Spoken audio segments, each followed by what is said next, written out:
Last time हमने Git को configure किया था, इसके साथ वीसीएस पे जाके अनेबल किया था यहाँ से। और दो प्रोजेक्ट मैंने बनाए थे।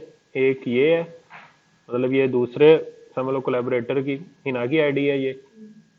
और ये वो है जो हमने क्लोन किया था, जो लिंक लेके क्लोन किया था। यहाँ पे देखिए रिसाइकलर अंडरस्कोर रेपो लिखा हुआ है, तो ये क्लोन वाला है हमारा। और ये दूसरा, ये असल एप्लीकेशन थी जिसको मैंने फर्स्ट टाइम जो है वो सर्वर पे पुश किया था। तो ये वो असल एप्लीकेशन है, और ये क्लोन की हुई एप्लीकेशन है। अब अगर कोई भी चेंज है, आप दोनों प्रोजेक्ट में सिंक कैसे करनी है आपने। आप एक तरफ चेंज करते हो और दूसरे प्रोजेक्ट में उस चेंज को लेके आना। अभी आप देखो, होम एक्टिविटी को ओपन करके देख लेते हैं। बिल्कुल, मैं कोई कमेंट ही देता हूँ ना, एक चेंज ही सिर्फ सिंपली एक तो हमने चेक करनी है।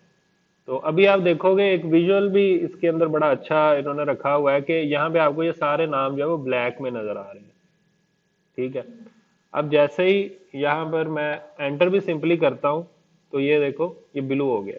यहाँ भी ये ब्लू में नजर आएगा थोड़ा सा आपको, और यहाँ भी ब्लू हो जाएगा ये। तो ये ब्लू का मतलब होता है, मतलब इस एंड्रॉयड स्टूडियो के अंदर जब आप गिट अनेबल कर दो, वीसीएस अनेबल कर दो, तो ब्लू का मतलब होता है कि आपने फाइल में कुछ चेंज की है, ये फाइल चेंज है, मॉडिफाई हो गई है।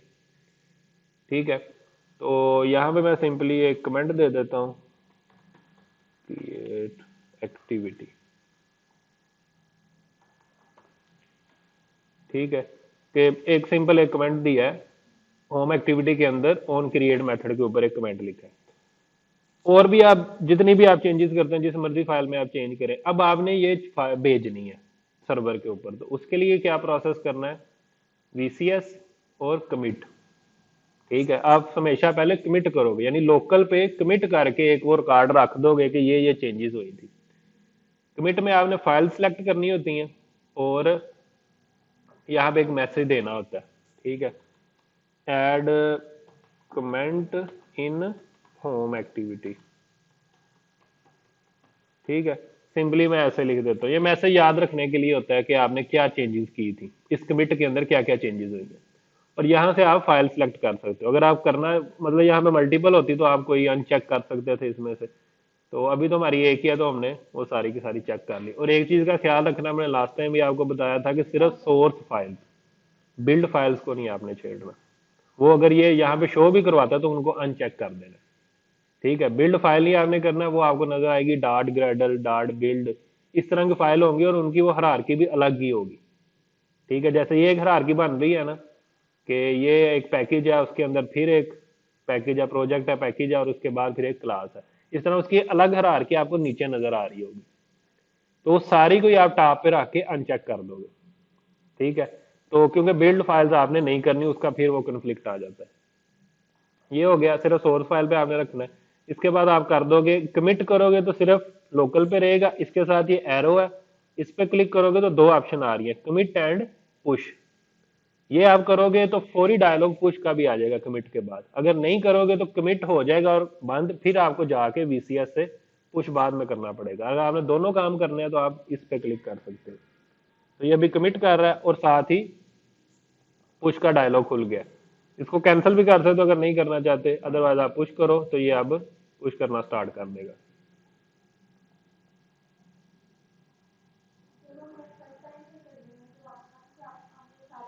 हाँ, फर्स्ट टाइम सब करने हैं, सारे के सारे बिल्ड भी, दूसरे तीसरे, क्योंकि उसमें कॉन्फ़िगरेशन भी बड़ी होती है ना। वो सारी बिल्ड की फाइल्स नहीं होती, कुछ कॉन्फ़िगरेशन की फाइल भी होती है।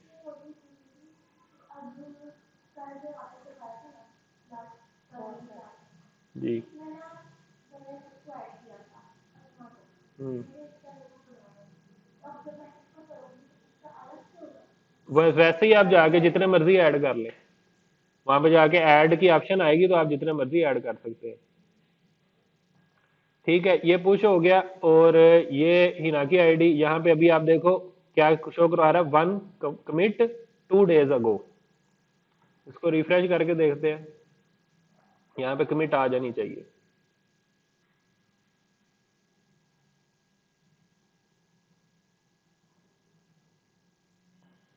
ठीक है, 2 commits 1 minute अगो। अगर आप यहाँ पे क्लिक करोगे, ये दोनों कमिट भी आपको दिखाएगा, ये दो कमिट हुई हैं, एक कौन सी इनिशियल कमिट और एक थी add comment in home activity.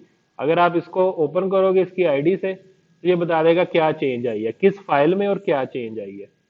ये देखें, ये ग्रीन में और प्लस का साइन है, इसका मतलब है ये चीज ऐड की गई है इस फाइल के अंदर, इस जगह पे ये चीज ऐड की गई है। तो वीसीएस इसीलिए इसको कहते हैं, वर्जन कंट्रोल सिस्टम है ये, कि जब आप वर्जनिंग तैयार कर रहे होते हो ना, आपने एक वर्जन बनाया, बेसिक चीजें पूरी की, फिर दूसरा, फिर तीसरा, बीसीओ वर्जन, आप मतलब व्हाट्सएप का भी आप सुनोगे किसी एप्लीकेशन का फलाम वर्जन आ गया, फलाम बिल्ड आ गई, तो वो इसीलिए होता है कि क्या चेंजेस आई थी, इसीलिए इसे वर्जन कंट्रोल सिस्टम कहते हैं। क्योंकि हो सकता है कोई चेंज आने से कोई प्रॉब्लम होगी हो, आपने रोल बैक करना हो, या एग्जैक्टली देखना होगा ये चेंज किसने की है, ताकि पता चले कौन डिस्टर्ब कर रहा है सिस्टम को। अब बड़ी कंपनीज में तो 8-10 हो सकता है एक ही प्रोजेक्ट पे काम कर रहे हो, अब कौन उनमें से जो है ना मामला खराब कर रहा है एप्लीकेशन का, वो भी सारे का सारा ट्रेस हो जाता है, क्योंकि ये बता रहा है कि ये किसने की है। ठीक है, ये लिखा प्रोजेक्ट है ना, यहाँ पे ये शो भी करवाता है ये किसने की है, ये किस उससे हुई है, ये लीका ने की है। कोई और करेगा तो यहाँ पे उसका आएगा, जैसे ही ना करेगी तो यहाँ से उसका आना शुरू हो जाएगा।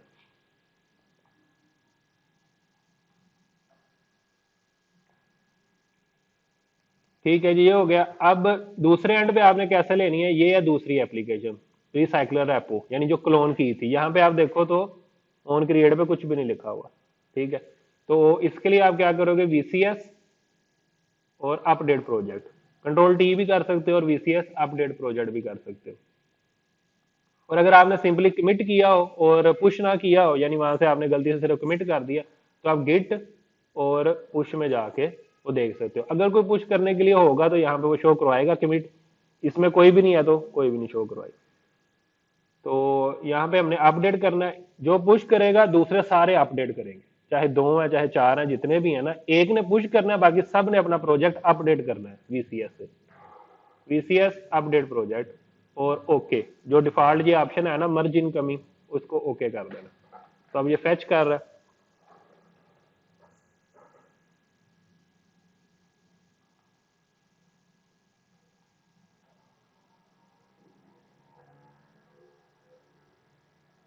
ठीक है, वो अपडेट आपको मिल गई, सिंपल वन क्लिक पे, कोई और चीज सोचने की जरूरत नहीं है, आप सिंपली अपडेट करो। एक दो पॉइंट है वो आप जेन में रखना है आपने। अगर किसी ने पुश किया हुआ है, ठीक है, लाइक मैंने पुश किया हुआ है और हिना ने भी चेंजेस की हैं, वो कमिट करके वो पुश करना जारी नहीं होगी जब तक वो प्रोजेक्ट अपडेट नहीं होगा, क्योंकि सिंक भी रखना होता है ना प्रोजेक्ट को। एक पुश पहले से पड़ी हुई है, ये आउटडेटेड प्रोजेक्ट है हिना के पास, ये पहले अपडेट करेगी सर्वर से, तो फिर अपनी कमिट जो है वो पुश कर सकती है, अदरवाइज नहीं कर सकती। तो ये आप जब भी करो, आप पुश कर रहे हो तो आप बता दो चाहे बाकियों को, या आप कोई अपना टाइम रखो। और दूसरी चीज, जब भी आप प्रोजेक्ट पे बैठो एक दफा अपडेट लाजमी कर लो, मे भी किसी ने पुश किया हो, आप अपडेट करो अपना प्रोजेक्ट और फिर अपना काम स्टार्ट करो। और पहले से डिसाइड करो किस मॉड्यूल पे किसने काम करना, चाहे यहाँ पे मॉड्यूल के नाम रख लो, यहाँ पे बना के ना, यहाँ पे आप पैकेजेस बना लो, चाहे अपने अपने नाम ही उन पे लिख लो, ताकि याद रहे किस पैकेज में कौन काम कर रहा है, उसमें कोई दूसरा ना छेड़े उस पैकेज को, उनकी फाइल्स में चेंजेस ना करे। सिर्फ प्रॉब्लम रह जाती है मैनिफेस्ट की, क्योंकि अगर किसी ने एक्टिविटी नहीं बनानी है, ज़ाहिर हर एक को जरूरत पड़ सकती है, दो मेंबर्स हैं चार हैं, उनको जरूरत पड़ सकती है नई एक्टिविटी बनाने की, उसकी वजह से मैनिफेस्ट में भी चेंज आ जाएगा। अब उसका एक हाल तो ये होता है कि आप मैनिफेस्ट पुश ही ना करो, आप कमिट में लेके ही ना आओ। ठीक है, एक हाथ तक जब आप चीजें फाइनलाइज कर लो, हर कोई अपना अपना काम कर रहा है, वीक डिसाइड था या 10 डेज डिसाइड थे कि अपना अपना काम करना है, जब वो कर ले उसके बाद फाइनल जो मैनिफेस्ट है उसको देख लो कि आपने क्या करना। ठीक है, यानी कितनी एक्टिविटीज उधर से आई हैं, कितनी उधर से आई हैं, जिसके पास ज्यादा चेंजेस है वो एक पुश कर दे, बाकी अपनी चेंजेस पहले साइड पे कर ले, अपडेट करे और वो चेंजेस वापस उसमें डाल दे। अब इस चीज का यही तरीकाकार होता है, क्योंकि जब एक सिंगल फाइल में चेंज करनी होती है। दूसरा तरीकाकार होता है, कंसेप्ट होता है ब्रांच का, लेकिन मसला फिर वही है, ब्रांच में भी जब आप मर्ज करते हो ना, तो फिर ये सारे मुसीबत करनी ही पड़ती है। तो साथ साथ कर लो, ज्यादा बेहतर है, वहां तो फिर एकदम समझ ही नहीं आती, प्रोजेक्ट बिल्ड ही नहीं होता है।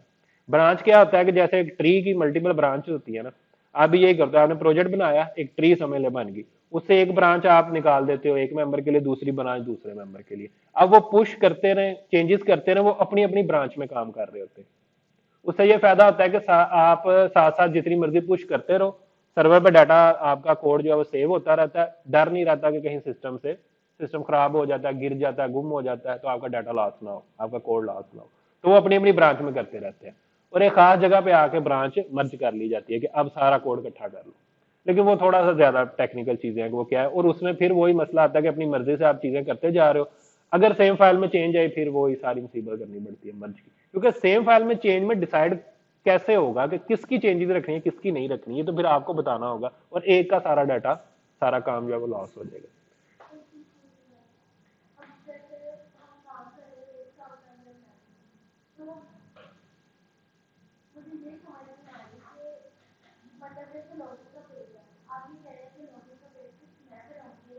हम्म।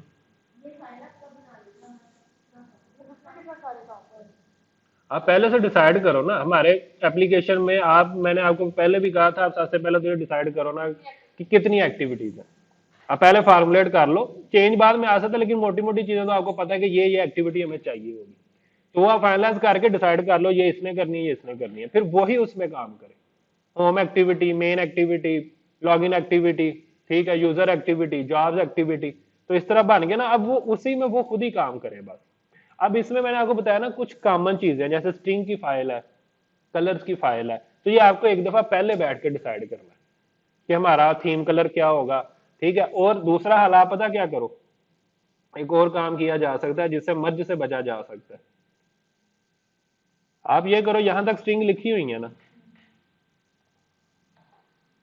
आप काफी सारी स्पेस दो और यहां से लिखनी शुरू करो, ठीक है।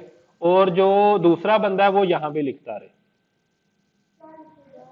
मतलब उसने कोई नई स्ट्रिंग बनानी है यहाँ पे, मतलब एक ये है, ठीक है, ये स्ट्रिंग उर्वा ने बनानी थी, उसने बना ली, और जो दूसरा पार्टनर काम कर रहा है ना वो यहाँ नीचे काम करे, ठीक है। इससे क्या होगा कि खाली जगह है ना यहाँ पे, तो जब मर्ज आई भी ना, अगर आपने सेम फाइल में चेंज की हुई है तो ये सबसे पहले चेक करता है कि वहां पहले से कुछ लिखा हुआ है।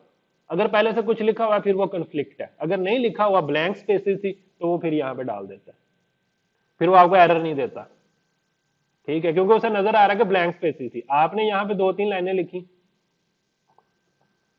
दो तीन दूसरे कोलैबोरेटर ने भी लिख दी यहाँ पे, ठीक है, जो कि आपके पास तो नहीं थी, एक के पास नहीं थी या दूसरे के पास आई थी। अब वो चेक करेगा कि जब इसको पुश किया जाएगा ना तो ये यहाँ पे फाइल आनी है।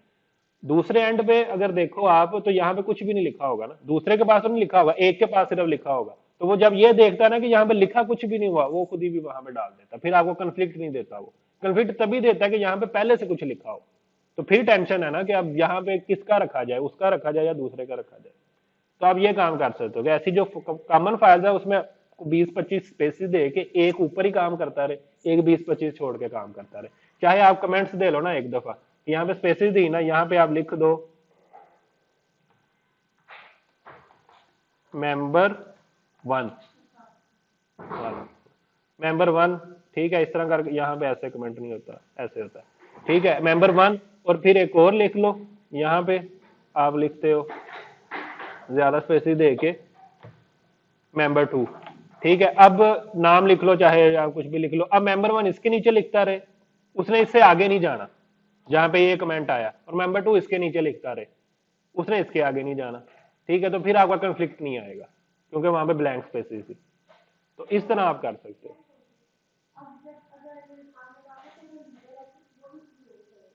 हम्म, हम्म, हम्म, हम्म, हाँ, नया प्रोजेक्ट नहीं बनाना, नई एक्टिविटी बनाए, उसमें जितनी मर्जी फाइलें नहीं बनाए, प्रोजेक्ट नया नहीं बनाना, क्लोन करना है, ठीक है। आपने बना के रख दिया, मैंने आपको बताया था ना कि ये आपके पास होता है, यहाँ पे लिंक होता है, ये लिंक है, ठीक है। अब जिसने भी आगे, लीडर ने बना दिया, अब जिसने भी आगे यूज करना है वो क्या करेगा, फाइल न्यू, और यहाँ पे प्रोजेक्ट फ्रॉम वर्जन कंट्रोल, और यहाँ पे लिंक देगा, लिंक करके क्लोन पे क्लिक करेगा, वही सारा प्रोजेक्ट क्लोन हो जाएगा। प्रोजेक्ट आपका सेम ही रहना, हर कोई अपना अपना बनाएगा तो कोलैबोरेशन कैसे होगी। प्रोजेक्ट आपका सेम ही रहना, लीड जिसने वो रेपो बनाई है वही इनवाइट करेगा बाकियों को, ठीक है, वही कर सकता है इनवाइट। जैसे यहाँ पे आप देखो सेटिंग्स की कोई ऑप्शन नहीं आ रही ना के पास, क्योंकि क्रिएट मैंने की हुई है ना, दूसरे अकाउंट से क्रिएट हुआ, जिस अकाउंट से क्रिएट हुई है वही बाकी की चेंजेस कर सकता है। कोलैबोरेटर को सिर्फ ये शो हो जाएगा, ठीक है, ये शो हो जाएगा, वो क्लोन कर सकता है, कमिट्स कर सकता है, ये पार्ट होगा बस। जिसने रेपो बनाई होगी वो ही कोलैबोरेटर ऐड कर सकता है उसके अंदर, निकाल भी सकता है, रिमूव भी कर सकता है।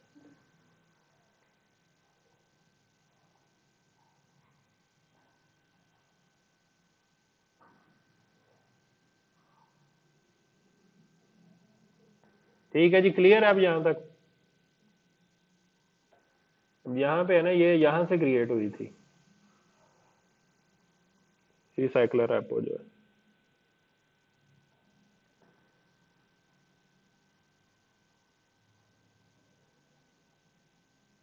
ठीक है, यहाँ पे देखो सेटिंग्स की ऑप्शन आ रही है, यहाँ पे क्लिक करके तो मैं जाके इसको और मेंबर्स भी ऐड कर सकता हूँ इसमें, ये मैनेज एक्सेस।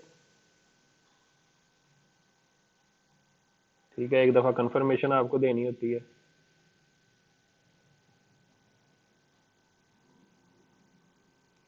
ठीक है, और इनवाइट अ कोलैबोरेटर, यहाँ से आप जितने मर्जी चाहे इनवाइट कर सकते हैं। और ये डिलीट की ऑप्शन है, इसको रिमूव कर दें तो वो नेक्स्ट जितना उसके पास है उतना ही रह जाएगा, नेक्स्ट वो ना अपडेट ले सकेगा और ना ही वहां पे कुछ पुश कर सकेगा। क्या? तो दोबारा ऐड कर लो, ये तो सिंपल है, जब मर्जी ऐड कर लो, निकाल लो।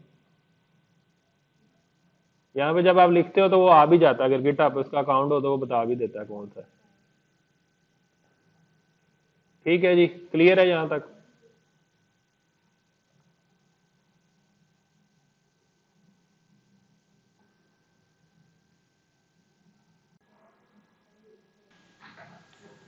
लास्ट टाइम हमने देखा था फ्रैगमेंट्स को, और उससे पहले रिसाइकलर व्यू को।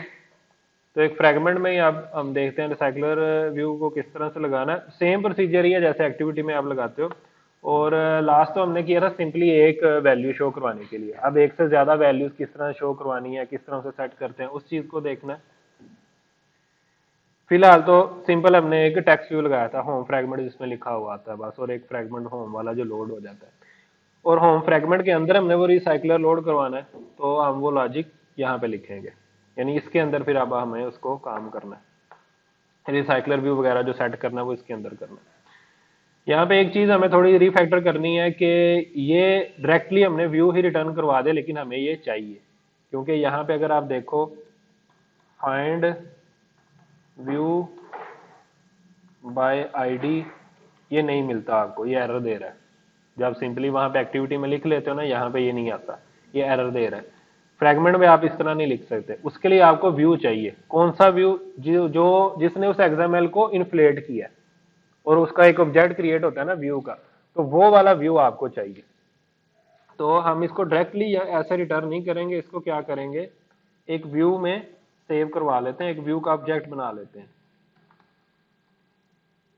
और फिर ये व्यू जो है रिटर्न कर देते हैं। ठीक है, सेम है, सिर्फ इस व्यू के अंदर हमने उसको सेट करवा लिया, एक ऑब्जेक्ट क्रिएट कर लिया। अब आप देखो ना, view dot find view by ID, अब आप कर सकते हो। ठीक है, इसका मतलब होता है कि ये जो एक्सएमएल इनफ्लेट हुई है ना, इसमें जोन जोन से भी व्यू है ना, वो बाय आईडी आप गेट कर सकते हो, इससे बाहर नहीं। इसके अंदर जोन जोन से इसमें कौन कौन सा, सिर्फ एक ही है, एक टेक्स्ट व्यू लगा हुआ है, तो ये आप गेट कर सकते हो फाइंड व्यू बाय आईडी करके, जब आप इसको आईडी दोगे। ठीक है,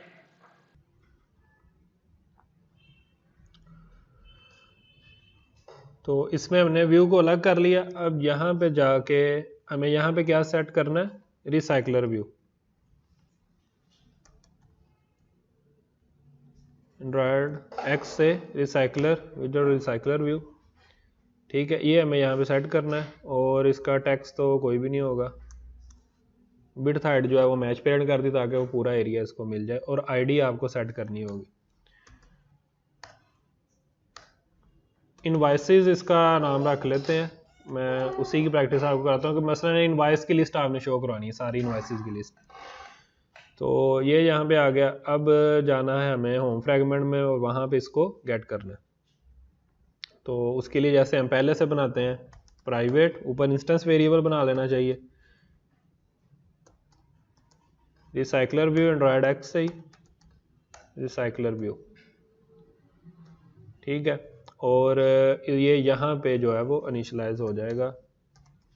recycler view is equal to view dot find view by ID R dot ID dot invoices.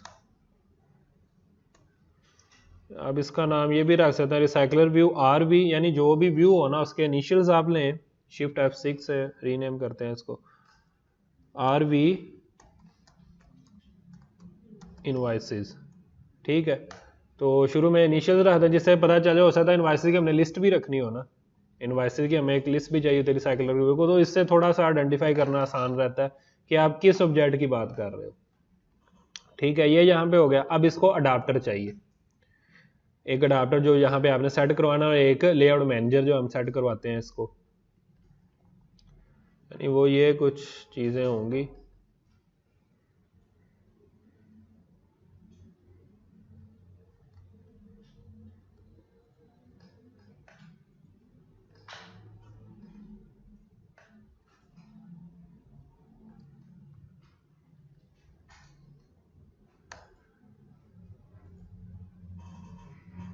ये इस तरह से लेआउट मैनेजर आपने गेट करना और ये सेट करवा देना रिसाइकलर व्यू को। ठीक है, ये मस्ट करना है, अदरवाइज आपका जो है ना वो शो नहीं होगा, आपको डाटा शो नहीं होगा इसके अंदर, ये आपको मस्ट सेट करवाना पड़ता है। और यहाँ पे कॉन्टेक्स्ट जो है आप गेट कॉन्टेक्स्ट भी कर सकते हैं और गेट एक्टिविटी भी कर सकते हैं। ठीक है, दोनों में से जो भी चाहे आप दे सकते हैं। इसको कॉन्टेक्स्ट चाहिए ना, तो फ्रैगमेंट कॉन्टेक्स्ट तो नहीं वो लेता, यानी फ्रैगमेंट का दिस नहीं वो लेता। यहाँ पे या आप गेट कॉन्टेक्स्ट कॉल करोगे अगर आपने फ्रैगमेंट में यूज करना है, या आप गेट एक्टिविटी कॉल करोगे। ठीक है, तो वो यहाँ पे आप पास कर सकते हो। या सबसे आसान ये होता है कि आप यहाँ पे एक ले लो प्राइवेट कॉन्टेक्स्ट या एक्टिविटी, और इसको इनिशियलाइज कर लो, और फिर थ्रू आउट आप इसको यूज कर सकते हो, बार बार ये गेट कॉन्टेक्स्ट या गेट एक्टिविटी करने की बजाय। और इसको इनिशियलाइज कर लो यहाँ पे context is equal to get context, और ये अब हर जगह आपका यूज हो सकता है। ठीक है जी, ये हो गया। अब इसके बाद आपको चाहिए अडाप्टर, तो एक अडाप्टर की क्लास यहाँ पे बना लेते हैं, नाम उसका रख लेते हैं इनवॉइस अडाप्टर। ठीक है, ये उसका नाम रख लेते हैं। अब जब एक से ज़्यादा आपको वैल्यूज़ चाहिए, आपका डाटा एक से ज़्यादा, पहले तो हमने सिर्फ नाम शायद सिर्फ शो करवा देते यानी एक सिंपल वैल्यू थी, तो उसके लिए आपको मॉडल क्लास चाहिए होती है जो आपके डाटा को होल्ड करे। अब इनवॉइस में एक से ज़्यादा चीज़ें हो सकती हैं, मसलन उसकी डेट हो सकती है, उस पर कोई नोट हो सकता है, वो किसी कस्टमर के अगेंस्ट है, तो इस तरह की चीज़ें हो सकती हैं। तो उसके लिए आपको एक मॉडल क्लास बनानी पड़ती है। तो हम पैकेज बना लेते हैं मॉडल का, उसमें हम सारे अपने मॉडल्स रख सकते हैं। ना भी आप बनाए सेम, मतलब बाहर भी आप रख सकते हैं, लेकिन बेहतर है कि आप उनको ग्रुप कर लो। और उसका नाम हम रखते हैं इनवॉइस। इनवॉइस एक सिंपल मॉडल क्लास है जिसमें उसके सारी प्रॉपर्टीज और गेटर सेटर जो हम पहले से पढ़ चुके हैं ना, वो सारी चीज़ें यानी रिलेशन और ये सारी चीज़ें इसके अंदर आती हैं, और फिर इन्हीं को गेट करके व्यूज़ पे दिखाया जाता है जो इनके अंदर पड़ा होता है। तो यहाँ पे आ जाएगा प्राइवेट स्ट्रिंग कस्टमर नेम, मिसाल है हम रख लेते हैं कस्टमर नेम, और दूसरी चीज़ रख लेते हैं डेट। ठीक है, इसकी डेट क्या है, दो चीज़ें मिसाल है सिंपली हम यहाँ पे रख रहे हैं। तो यहाँ पे हम इनके गेटर सेटर लिख लेते हैं, और आप चाहें तो इसका डिफॉल्ट कंस्ट्रक्टर दूसरे कंस्ट्रक्टर सारे लिख सकते हैं, क्योंकि एक इनवॉइस कस्टमर और कस्टमर को या तो मे भी हो भी सके, डेट के बगैर नहीं होती, तो अभी हम कहते हैं कि इन दोनों के बगैर नहीं हो सकती। तो कंस्ट्रक्टर लिख देता हूँ जिसमें दोनों, जब इसको इनिशियलाइज करना है ये दोनों चीज़ें इनको पास करनी है। ठीक है, बाकी वो जो चेक्स हम लगाते थे कि ये नल नहीं हो सकते, एम्प्टी भी नहीं हो सकते, वो आप सारे लगा सकते हो। ठीक है, सेम वैसे जैसे हम बनाते रहे। तो ये आ गया इनवॉइस। अब यहाँ पे इनवॉइस अडाप्टर है, यहाँ पे अब आप इसको किससे एक्सटेंड करते हो, रिसाइकलर व्यू के अडाप्टर से, डॉट अडाप्टर कॉल करके उससे आप एक्सटेंड करते हो, उसके जेनेरिक में बताते हो किस टाइप का अडाप्टर है।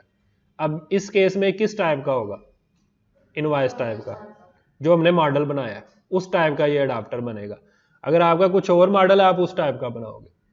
ठीक है, एक और चीज हमें करनी होती थी, यहां पे दोबारा से इसके अंदर public class view holder x tends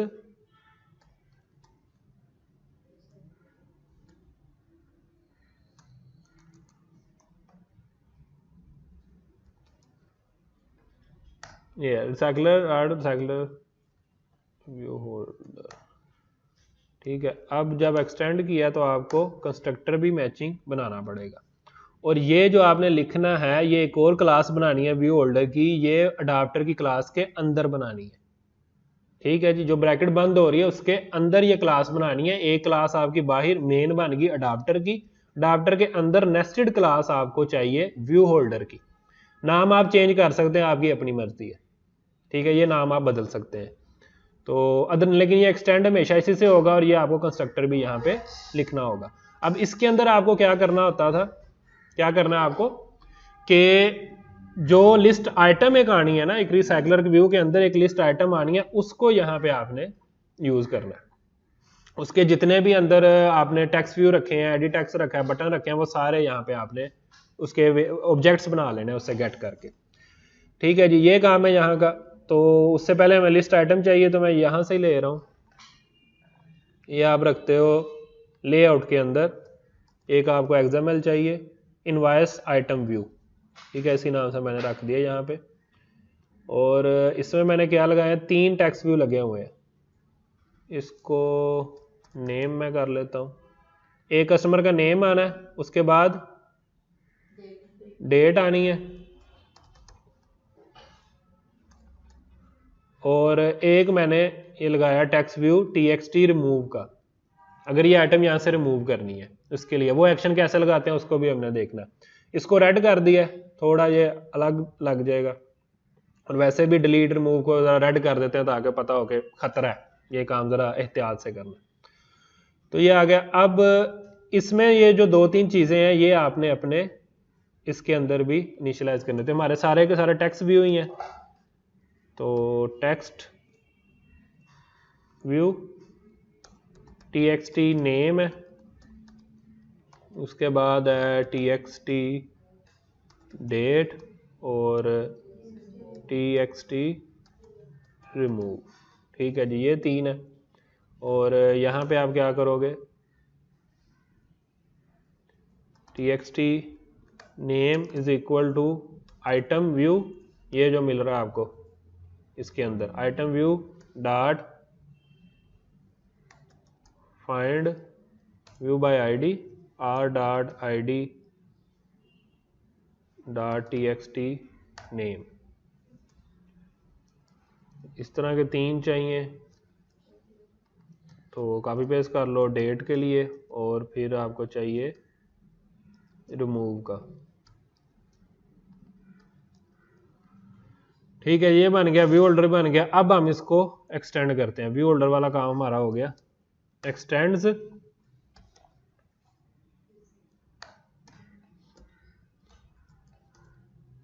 ये अडाप्टर, इसको आपने जेनेरिक बताना है। हमारा केस में क्या है, इनवॉइस। अब आपको मेथड्स इंप्लीमेंट करने हैं, ये तीनों मेथड आ गए, create view holder, on bind view holder और गेट आइटम काउंट, ये तीनों आ गए। इसके बाद आपने क्या करना है, कंस्ट्रक्टर जो है ना वो लिखना है। इस एरर को भी देखते हैं क्या है।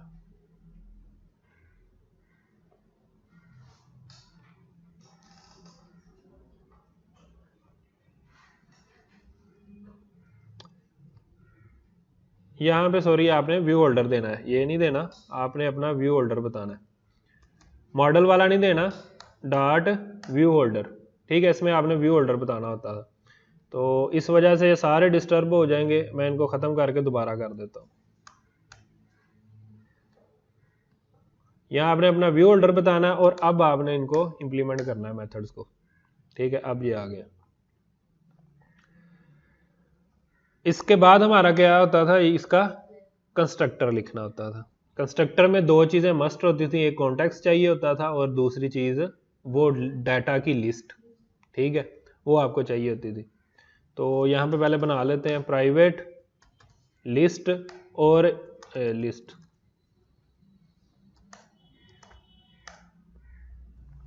और ये लिस्ट होगी इनवॉइस टाइप की, ठीक है। हमारी डाटा लिस्ट जो है वो इनवॉइस टाइप की होगी, इसको कह लेंगे इनवॉइसेस है या इनवॉइस लिस्ट है, ठीक है। आप जो भी नाम रखना चाहिए ये होगा। और दूसरा होगा प्राइवेट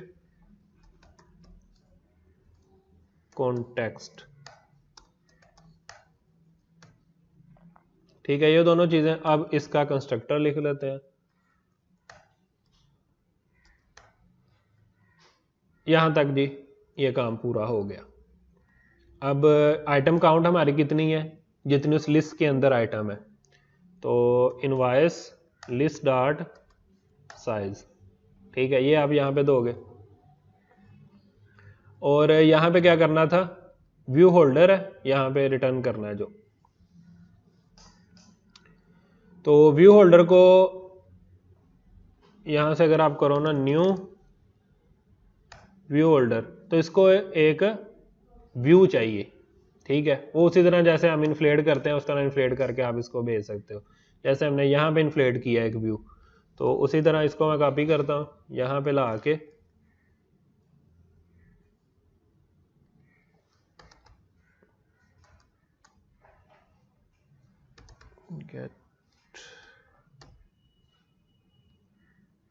इसमें इन्फ्लेटर इसको वैसे मिल जाता है पहले से, यहाँ पे आपको गेट करना पड़ेगा, यहाँ पे आपको इन्फ्लेटर मिलता नहीं है।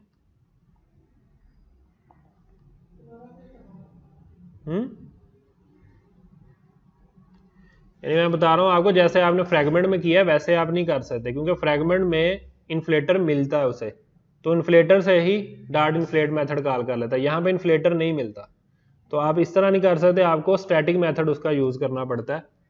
लेआउट इन्फ्लेटर डॉट फ्राम में हम ऐसे भी दे सकते हैं, सिंपली कॉन्टेक्स्ट भी पास कर सकते हैं जो हमें मिला है। और यहाँ पे इनवॉइस लिस्ट आइटम जो हमने अपनी लिस्ट आइटम बनाई है, यहाँ पे व्यू ग्रुप आता है जिसका नाम है पेरेंट और ये फॉल्स, ठीक है। लेआउट व्यू ग्रुप और फॉल्स, व्यू ग्रुप का नाम पेरेंट लिखा हुआ है यहाँ पे,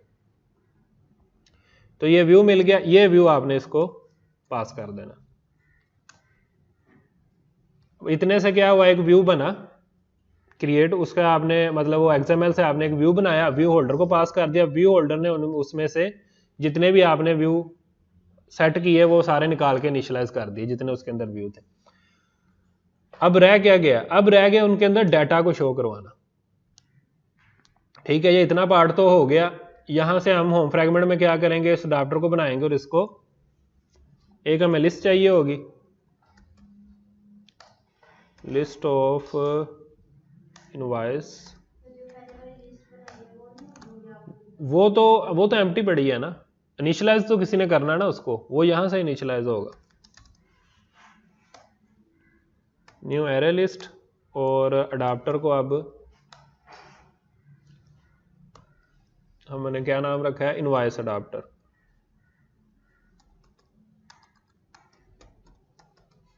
invoice adapter is equal to new invoice adapter. इसको दो चीज़ें चाहिए, एक तो लिस्ट, इनवॉइसेस की लिस्ट जो भी आप नाम रख दो उसका, और दूसरा इसको वो कॉन्टेक्स्ट पास करना है, तो गेट कॉन्टेक्स्ट कर सकते हो या जो कॉन्टेक्स्ट हमने ऊपर बनाया वो यूज़ कर सकते हो, ठीक है। दोनों में से जो भी हमने ऊपर बना लिया उसको आप यूज़ करो। और ये दे देना आपने RV invoices dot set adapter को, ठीक है। तो ये आपका यहाँ तक अडाप्टर जो है सेट हो गया, यहाँ का पार्ट आपका कंप्लीट हो गया। इसमें आपने डाटा रखना है जो भी आप इसमें रखना चाहो, इनवॉइसेस डॉट ऐड इसमें क्या होगा, न्यू इनवॉइस, क्योंकि इनवॉइस टाइप का है ना लिस्ट, तो इसमें इनवॉइस ऐड होगी। और उसको दो चीज़ें चाहिए, एक कस्टमर नेम है और एक उसकी डेट है। तो डेट दे देते हैं नेम को, ये ABC नेम है। तो एक आइटम भी इसमें ऐड कर दी गई है, लेकिन ये शो फिर भी नहीं होगा, सारा प्रोसेस चलेगा, सारा कुछ होगा, लेकिन शो नहीं होगा। एक चीज अभी भी मिसिंग है इसके अंदर।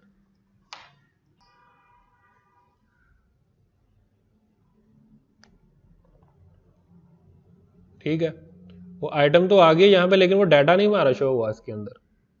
अब यहाँ पे जितनी भी आइटम्स कर लो,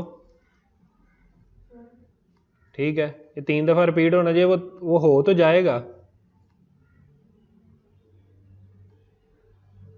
ये रिपीट तो हो जाएगा यहाँ पे, लेकिन डाटा नहीं आपका उसमें शो होगा जो आपने डाटा प्रोवाइड किया। वो जो हमने उसके अंदर रखा हुआ था ना, वो ही शो होता रहेगा। जो डिफॉल्ट रखे थे ना, वो ही यहाँ पे शो होते रहेंगे। तो उसके लिए आपको क्या करना होता है, ये जो है ना ऑन बाइंड व्यू होल्डर, इसमें आपको वो लॉजिक लिखनी होती है। ये आपको 2 चीजें देता है, एक तो वो होल्डर जो आपने न्यू क्रिएट करके भेजा था, और दूसरा पोजीशन। ठीक है, 1 बाय 1 वो होल्डर आपको मिलते हैं। यहाँ पे आपने क्रिएट किए थे और यहाँ पे वो एक एक करके आपको रिटर्न मिलते हैं। तो यहाँ पे आप क्या करोगे,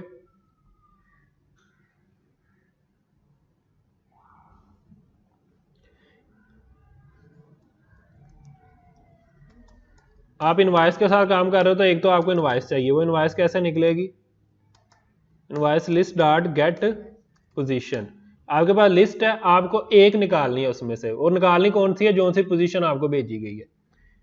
ये जितनी भी आपने यहाँ पे साइज होगा ना, अगर 3 साइज है तो वो एक एक करके पहले 0 भेजेगा, 0 के लिए आप डाटा निकालोगे उस लिस्ट में, फिर 1 फिर 2, ठीक है, 3 आइटम्स पूरी हो जाएंगी ऐसे, ये निकालोगे। और फिर होल्डर से holder dot txt name dot set text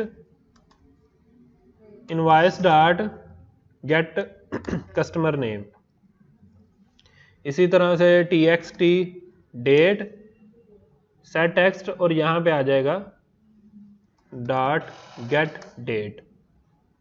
ठीक है जी, और अब इसको रन करके देखते हैं।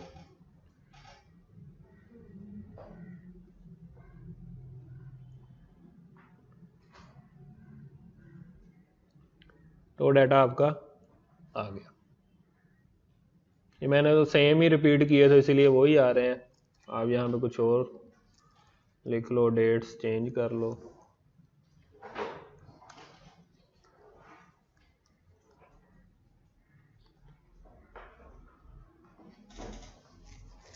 तो इस तरह आपका डाटा, यानी अब आप जैसा भी चाहें इसका व्यू बना लेना। जितना भी आपने डाटा यहाँ पे शो करवाना है, थोड़ा बड़ा भी आप कर सकते हो, छोटा, जैसा भी आपने सेट करना है आप इसको कर सकते हो, आप अपना व्यू बना सकते हो, और जैसा भी डाटा आपका शो हो जाएगा। लेकिन इन चीज़ों का आपने ख्याल रखना कि आप किस टाइप का बना रहे हो। उसका आपको मॉडल चाहिए, वो उसी मॉडल की लिस्ट आपने पास करनी होगी, फिर उसका एक एक ऑब्जेक्ट निकलेगा।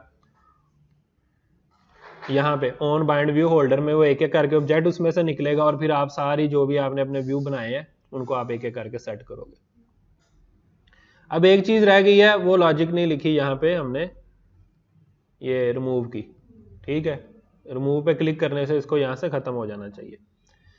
तो उसके लिए क्या करना है, वो भी ज़ाहिर है यहाँ पे आएगा, क्योंकि ये टेक्स्ट व्यू किसके पास है, होल्डर के पास। Holder dot txt remove dot set on click listener. ठीक है, तो ये क्लिक लिसनर हमने लगा दिया।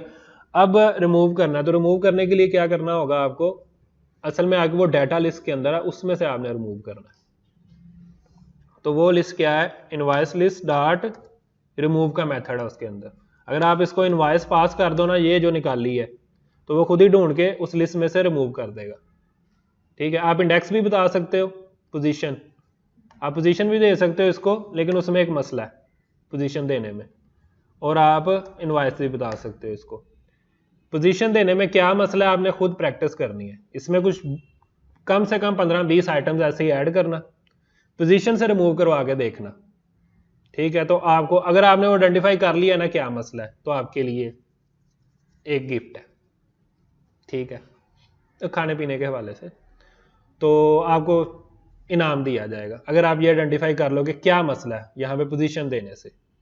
एक मैं चीज़ बता दूं, ऐप क्रैश होगी। ठीक है, एक पॉइंट पे आके ऐप क्रैश होगी, वो एग्जैक्टली क्यों हो रही है ये आपने आइडेंटिफाई करना।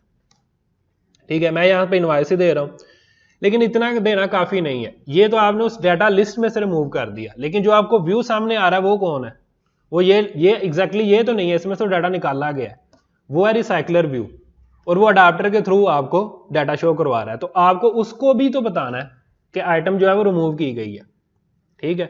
तो इसके अंदर नोटिफाई के मेथड है अडाप्टर के अंदर, ठीक है। आप देखो notify item change, item inserted, item moved, range change, यानी एक पूरी रेंज चेंज की गई है।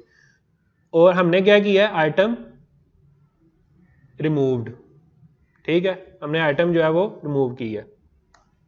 इसको आपको पोजीशन बतानी है, ठीक है, ठीक है।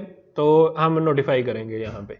तो अब इसको व्यू को भी पता चल जाएगा कि इस पोजीशन से आइटम जो है वो रिमूव हो गई है, तो वो वहां पे रिमूव कर देगा। अदरवाइज वो लिस्ट में से तो रिमूव हो जाएगी जो आपकी डाटा लिस्ट है, लेकिन एक्चुअल में व्यू से वो डिलीट नहीं होगी, खत्म नहीं होगी।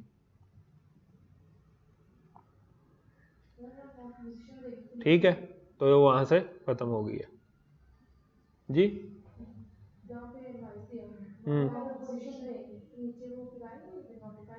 ये तो आएगा ही आएगा ना, और इसमें पोजीशन ही आएगी। ये तो एज इट इज है, इसको नहीं छेड़ना। यहाँ पे मैंने आपको कहा आप दोनों चीजें दे सकते हो, इनवॉइस भी दे सकते हो और पोजीशन भी दे सकते हो। एरर दोनों में नहीं है, दोनों पे चल जाएगी, लेकिन एप्लीकेशन क्रैश होती है जब आप पोजीशन देते हो। वो क्यों होती है, उसकी क्या वजह है, इनमें क्या फर्क है। पोजीशन जब आप देते हो तब क्या होता है, इनवॉइस आप देते हो तो क्या होता है, ये आपने आइडेंटिफाई करना है, ये सारी चीजें। आप क्या कह रहे हैं?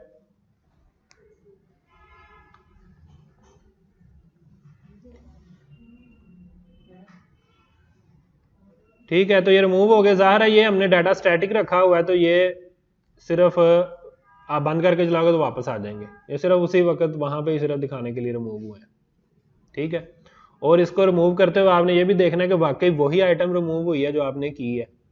इसका भी प्रॉब्लम आ जाती है व्यू के हवाले से, तो इसको भी आपने देख लेना है। अब ये कौन सी है, JSD, यानी 10 डेट की है, तो अगर मैं ये रिमूव करता हूँ तो 10 डेट वाली चली गई है, ठीक है। और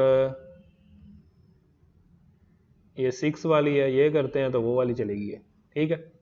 तो आप पोजीशन से करोगे तो आपको और भी बड़ी सारी चीज़ों का पता चलेगा कि वो प्रॉब्लम करती हैं इसके साथ, तो वो आपने आइडेंटिफाई करनी है, ठीक है। ये क्लियर हो गया। आपने एक्शंस कैसे लगाने हैं, कोई आइटम रिमूव कैसे करनी है।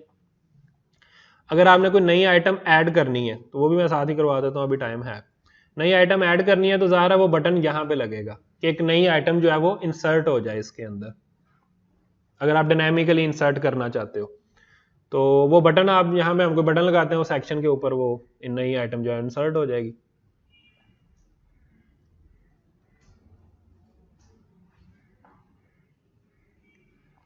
यहाँ पे इसकी ओरिएंटेशन कर देते हैं वर्टिकल, ताकि इसके नीचे बटन लग जाए।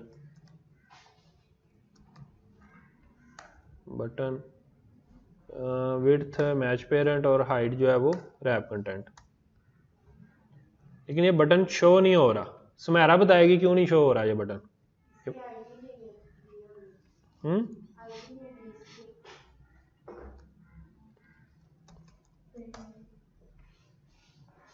अब आया ना। हाँ, क्या कह रहे हो आप, आईडी नहीं दी?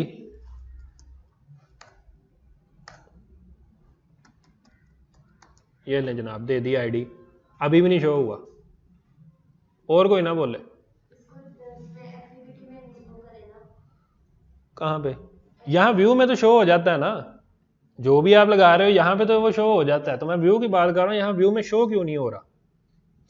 बटन मैंने लगा दिया है, आप डिजाइन में भी जाके देख लो। यहाँ पे किधर गया, ये है कंपोनेंट ट्री, ये देखो ये बटन यहाँ पे लगा हुआ है, इसकी प्रॉपर्टीज भी वो सारी शो करवा रहा है इधर। ये BTN ऐड मैंने आईडी रखी है इसकी, मैच पेरेंट की है, रैप की है, तो ये शो क्यों नहीं हो रहा।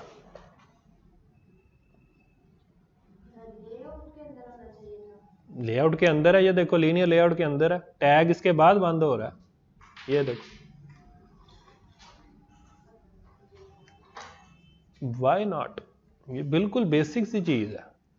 फर्स्ट लेक्चर में जब हमने डिजाइन का किया था तब इस चीज को देखा था, हमने डिस्कस किया था। और थ्रू आउट अगर आप कर रहे हो तो इससे आपका पाला रहा है। असमा क्यों नहीं शो हो रहा?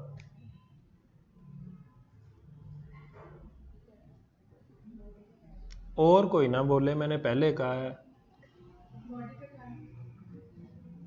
नहीं, मतलब बटन का तो कोई बॉडी टैग नहीं होता, लेआउट्स का होता है ना सिर्फ।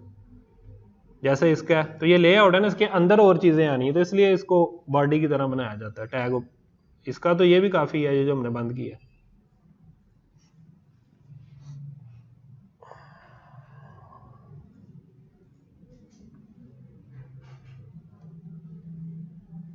रोहमा क्यों नहीं शो हो रहा, क्या मसला है इसको?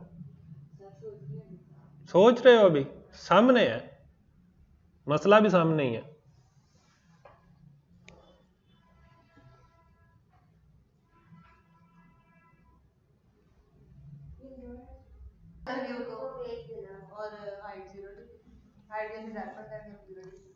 और बटन को कुछ करना है,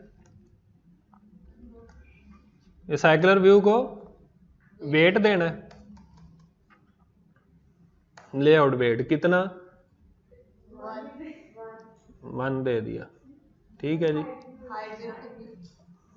वाई हाइट, हाइट को क्यों, विड्थ को क्यों नहीं करते? हाइट को क्यों 0 dp करना है, विड्थ को क्यों नहीं करना?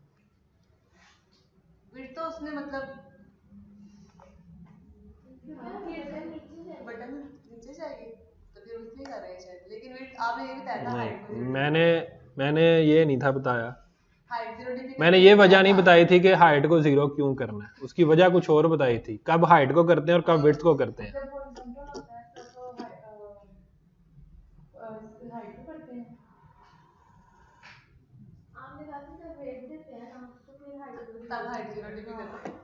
हाइट जाके दोबारा लेक्चर देखना, दोनों को अलग अलग मैंने बताया कि 0 करना होता है, लेकिन दोनों को नहीं, एक को करना है, और उसकी वजह भी बताई थी। अगर वर्टिकल हो तो फिर हाइट को 0 करना होता है, क्योंकि वर्टिकल में एक दूसरे के ऊपर चीजें होती हैं। हॉरिजॉन्टल हो तो वो लेआउट विड्थ को कंट्रोल कर रही होती है, तो फिर आपको विड्थ 0 करनी होती है ताकि लेआउट खुद ही कंट्रोल करे। और ये सारा कुछ मैंने बताया था, इल्ला माशाल्लाह सारे नहीं उड्डे हुए ना, किसी ने भी नहीं पता। और इसको ले वेट 1 देने से क्या होता है, अब क्या हुआ, ये शो हो गया ना नीचे।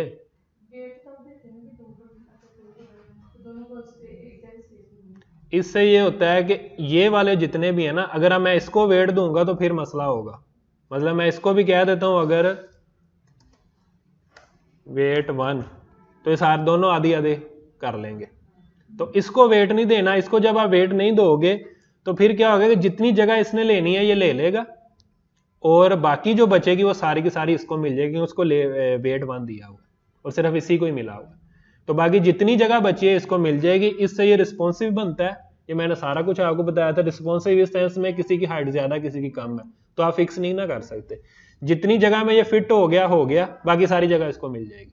तो जिस व्यू ने एक्सपैंड करना होता है, आप चाहते हो कि ये एक्सपैंड करे, छोटा बड़ा हो जाए साइज के लिहाज से, तो आप उसको वेट 1 देते हो। ठीक है, ये बटन लग गया यहाँ पे, एड इनवॉइस BTN ऐड मैंने इसका नाम रखा है, टैक्स इसका एड इनवॉइस है, इसको यहाँ पे गेट कर लेते हैं। और कहीं यूज नहीं होना तो मैं डायरेक्टली यहाँ भी कर सकता हूँ, आप ऊपर इंस्टेंस में बनाना चाहो तो वहां भी कर सकते हो। View dot find view by ID r.id dot BTN add dot set on click listener. यहां पे आपको क्या करना है,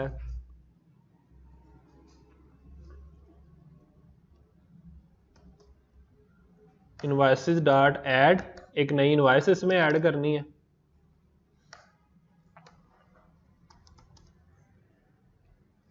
न्यू कस्टमर मसाला मैं नाम लिख देता हूँ, और यहाँ पे डेट। वैसे तो इसका बनता है कि एक फॉर्म हो, वहां पे आप जो भी लिखो वो ऐड होना चाहिए ना, लेकिन मैं सिंपल इसको करूँगा, अभी स्टैटिकली एक ही ऐड होता रहेगा। फॉर्म से ये होगा कि आप वैल्यूज गेट करोगे, जैसे आपने लॉगिन का अपना बनाया तो 2 टेक्स्ट फील्ड लगी हैं, इसी तरह 2 टेक्स्ट फील्ड लगी होंगी, वहाँ पे डेट बताए, उसका जो है वो कस्टमर का नेम बताए, ऐड करे तो वो लिस्ट में ऐड हो जाए। अभी मैं स्टैटिकली ऐड कर रहा हूँ। फ़र्क इतना होगा कि यहाँ पे कुछ लाइनें आएंगी कि वो टेक्स्ट व्यू से गेट करो, इसमें सेट करो और वो एक जो है उसमें ऐड कर दो, ये जो इनवॉइस है ऐड कर दो। यहाँ पे डेट दे देते हैं कुछ,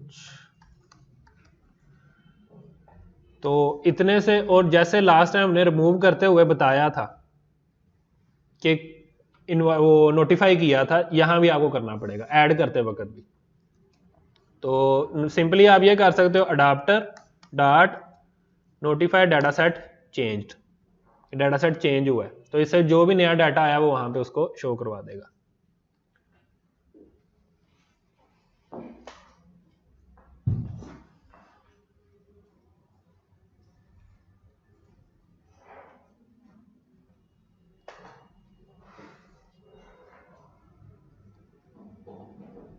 ठीक है, तो ये उसी तरह से हुआ, जितनी जगह उसे चाहिए थी 3 आइटम्स में आने की वो उसने ले लिया, नीचे बटन आ गया। ठीक है, अब मैं इस पर क्लिक करता हूं तो ये इसमें ऐड होता जाएगा, वो रखा ही स्टैटिक है। ठीक है, अब इसके बाद मैं ऐड करूंगा तो ये स्क्रॉल आ गया इसका। ठीक है, तो वो सारी जगह जितनी वो हाइट मिल सकती थी उसने ले ली, उसके बाद इस पर स्क्रॉल आ गया।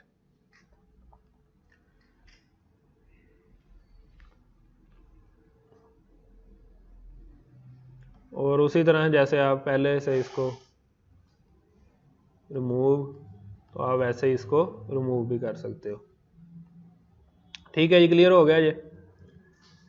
अच्छा, यहाँ पे अगर आप देखो तो ये अडाप्टर, यहाँ पे मैंने सीधा सीधा ही लिखा है नोटिफाई आइटम रिमूव्ड, यहाँ पे नोटिफाई डाटा सेट चेंज भी मिल जाता है आपको, नोटिफाई डाटा सेट चेंज।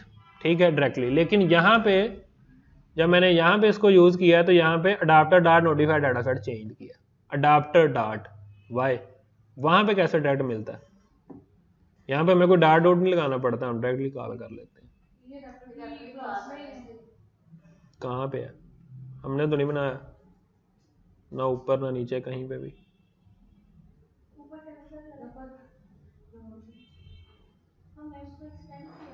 जी, उसको एक्सटेंड किया और उसके पेरेंट में पड़ा हुआ है ये मेथड। अगर आप इस पर क्लिक भी करो ना कंट्रोल प्रेस करके तो ये आपको ले जाएगा, ये कहाँ पे पड़ा है, ये रिसाइकलर व्यू डॉट जावा की एक क्लास है, उसमें नोटिफाई आइटम रिमूव्ड जो है ये पड़ा हुआ है। ठीक है, काफ़ी लंबी चौड़ी क्लास है ये रिसाइकलर व्यू की। ठीक है, वहाँ पे ये पड़ा हुआ है, इसी के अंदर नेस्टेड क्लासेस में अडाप्टर वगैरह भी पड़े होंगे। तो ये पेरेंट के पास पड़ा है तो यहाँ पे तो डायरेक्टली हो सकता है, लेकिन यहाँ पे नहीं हो सकता क्योंकि ये तो उसका कोई पेरेंट नहीं, चाइल्ड नहीं ना है, इसका पेरेंट तो फ्रैगमेंट है। तो यहाँ पे फिर आप अडाप्टर के थ्रू उसको कॉल करते हो, अडाप्टर का जो भी ऑब्जेक्ट आपने बनाया है यहाँ पे आप जो भी नाम रखते हो, आप मिसाल है यहाँ पे इनवॉइस अडाप्टर कर लेते हो। एक तो ये बड़ा मसला है, आप फिक्स कर देते हो कि पता नहीं अब अडाप्टर ही आना है, ऊपर कुछ और लिख दोगे नीचे फिर अडाप्टर ही लिखते रहोगे। तो आप चाहे जो भी नाम रखो, इसको इनवॉइस अडाप्टर रखा है तो फिर आप इनवॉइस अडाप्टर डॉट करके कॉल करोगे।